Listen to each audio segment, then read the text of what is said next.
Olá! Hoje a gente vai mergulhar num dos maiores e mais fascinantes desafios da tecnologia atual. Como é que se protege um sistema de inteligência artificial? E olha, não é só sobre proteger um software, não. É sobre proteger literalmente uma nova forma de inteligência. E é isso que nos leva a essa pergunta aqui, que é a pergunta central de tudo. Pensa só um pouquinho. A gente está construindo algo que aprende, que evolui sozinho. Proteger uma coisa dessas exige uma abordagem que é totalmente nova, uma verdadeira fortaleza digital. Então, por onde a gente começa a levantar essas muralhas? Ok, então vamos entender o cenário. Sistemas de IA, hoje em dia, são ativos, assim, incrivelmente valiosos. Eles guardam dados sensíveis, ajudam a tomar decisões super críticas, criam conteúdo e, claro, como qualquer tesouro, viraram alvo. Alvo de ataques cada vez mais novos e sofisticados. Esse é, sem dúvida, o nosso novo campo de batalha. E para entender esses ataques, a gente precisa de um mapa. E esse mapa existe, é o Framework Meet Atlas. Ele basicamente cataloga todas as táticas que os adversários usam. E vai de tudo, viu? Desde a fase de reconhecimento para entender o sistema, até o roubo do modelo, que é tipo literalmente copiar o cérebro da IA, ou até envenenar os dados para fazer ela aprender errado. Não é uma coisinha ou outra, é um cenário completo de possíveis ataques. Beleza, a gente já tem o mapa das ameaças. Agora, como é que se constrói a fortaleza? Bom, como em qualquer construção, a gente começa pelo perímetro, pelas muralhas externas. Essa é a nossa primeira camada de defesa, os controles que protegem todos os pontos de entrada. E o primeiro guarda que a gente põe nesse portão é o firewall de prompt. Imagina ele como aquele segurança bem atento na porta, que verifica a intenção de todo mundo que tenta entrar.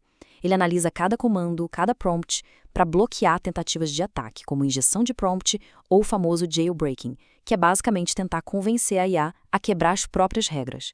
E tudo isso acontece antes mesmo do pedido chegar no modelo.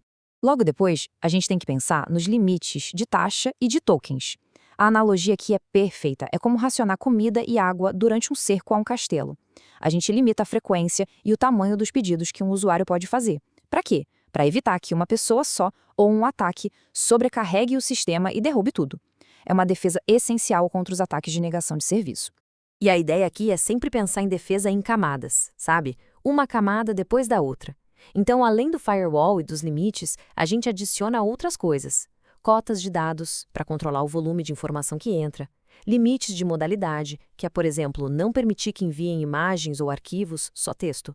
E, claro, controles de acesso ao endpoint, para garantir que só quem é autorizado consiga sequer bater na porta.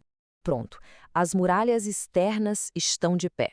Agora a gente precisa ir mais fundo, lá para o coração da fortaleza, o santuário interno, que é o próprio modelo de IA. E a pergunta é, como a gente protege ele diretamente? É aqui que a segurança de IA fica bem específica.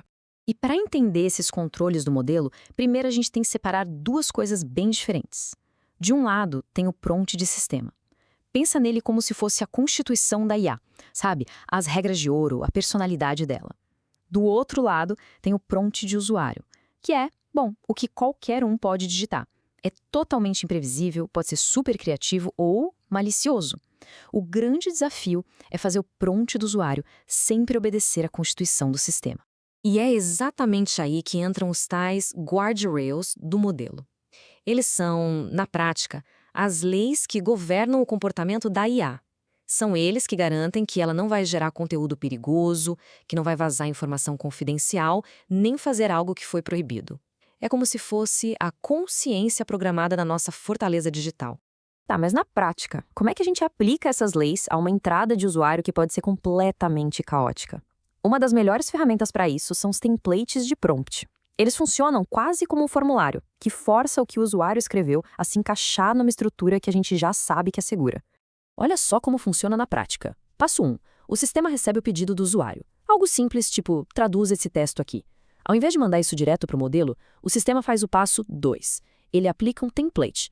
Aquele pedido vira algo tipo: atenção, modelo, você é um assistente de tradução seguro. Sua tarefa é traduzir o texto a seguir para o português, aqui entra o texto do usuário. Viu a diferença? O passo 3 é enviar esse novo prompt, agora muito mais seguro e estruturado, para o modelo processar. Isso muda tudo. Ok, então, a gente construiu as muralhas externas e também as defesas internas. A fortaleza está de pé. Mas o trabalho não acabou. De jeito nenhum. Segurança nunca é um projeto que você termina e pronto. É uma vigília constante. Exige testes o tempo todo. E essa frase aqui diz tudo, né? Sem testes, mas testes rigorosos mesmo, todos aqueles controles e guarda-reios que a gente criou são só teoria. Uma suposição de que vai funcionar. A gente precisa ter certeza de que as muralhas aguentam o tranco na hora que o ataque vier de verdade. E essa citação de uma pesquisa em IA responsável resume a ideia perfeitamente. A força de um sistema não vem só do jeito que ele foi desenhado, mas sim da validação constante. É um ciclo sem fim de testes para a gente achar os pontos fracos antes que os atacantes achem. O nome técnico para isso tudo é avaliação de modelo.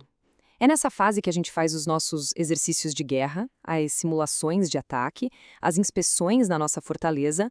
Basicamente, a gente usa um monte de dados de teste para ver se o modelo está se comportando do jeito certo e, principalmente, se as defesas estão funcionando como deveriam. E o que a gente procura nesses testes? Bom, a lista é grande.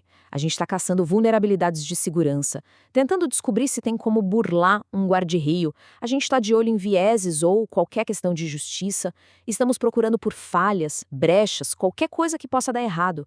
E, claro, garantindo que o sistema é confiável não só no cenário perfeito, mas em todo tipo de condição. E com isso tudo, a gente chega ao final da nossa análise com uma mensagem que fica bem clara. Proteger uma IA não é como comprar um produto na prateleira. É se comprometer com um processo que nunca acaba.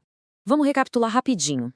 Nossa fortaleza digital se sustenta em 3 pilares fundamentais, certo? Primeiro, os controles de gateway, que são as muralhas externas. Segundo, os controles de modelo, que protegem o coração do sistema. E terceiro, a validação contínua, que é a vigília constante para garantir que tudo isso funciona.